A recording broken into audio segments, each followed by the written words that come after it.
এমন একটা আমরা রিজিমে বাস করছি, এমন গুরুত্বপূর্ণ মানুষ এয়ারপোর্ট থেকে চলে গেলেন যে ইমিগ্রেশন দিয়ে তিনি চলে গেলেন, এখন কেউ দায়িত্ব গ্রহণ করছে না। এই দুর্ভাগ্যের জায়গাটা, সরকার দায়িত্ব গ্রহণ করছে না, এ পর্যন্ত দেখলাম না কোনো কর্তৃপক্ষ দায়িত্ব গ্রহণ করছে না। কথাটা কেন বললাম? তিনি বাড়িতে যাবেন হাওরের বুক চিড়ে শত শত কোটি টাকা ব্যয় করে তিনি যে সড়ক নির্মাণ করলেন, কি দুর্ভাগ্যের জায়গা। আপনারা নগরবিদরা, আপনারা কি এটাকে আপত্তি করেছেন, সমালোচনা করেছেন? আপনারা এবার যখন আমাদের অভ্যুত্থান আন্দোলন, সেটা আমি আপনাদের ধন্যবাদ জানাই, আমি অভিনন্দন জানাই।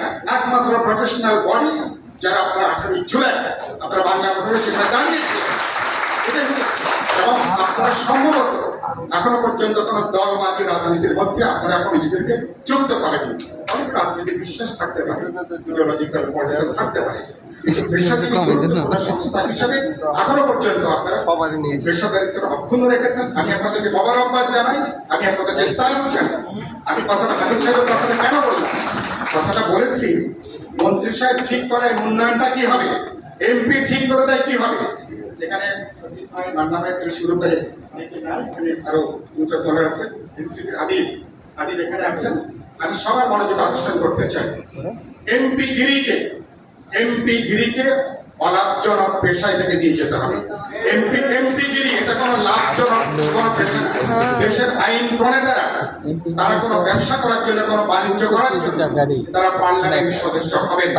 নীতিগতভাবে এখন যে সমস্যা নিয়ে আলোচনা হচ্ছে, সবাই আমরা একমত হতে পারবো। আমরা কি সবাই একমত হতে পারবো? যারা আইন প্রণেতা, যারা পার্লামেন্টে করবেন, যারা আমার ভবিষ্যৎ নির্মাণ করবেন, যারা কোনো ব্যবসা বাণিজ্য, ঋণের ব্যবসা, থোক বরাদ্দ, রাস্তাঘাটের কোনো কাজের জন্য তারা যুক্ত থাকবেন, তাদের জন্য স্থানীয় সরকার জবাবদিহিগুলো করতে পারে, গণতান্ত্রিক করতে পারে, স্থানীয় পর্যায়ে কিভাবে তারা বাজেট তারা সংগ্রহ করবেন, একটা জবাবদিহিগুলো সরকার গঠন করতে পারে। এরকম মৌলিকভাবে চিন্তা করা দরকার। দেখবেন সংসদ সদস্যরা যদি অলাভজনক হয়, নির্বাচন কেন্দ্রিক দলগুলোর মধ্যে যে মনোনয়ন বাণিজ্য, তার বাড়ানো কিন্তু বন্ধ হয়ে যাবে, এবং পার্লামেন্ট এই দিকে যদি অলাভজনক করতে পারে, ইঁদুর দৌড় অনেকখানি কিন্তু বন্ধ হয়ে যাবে।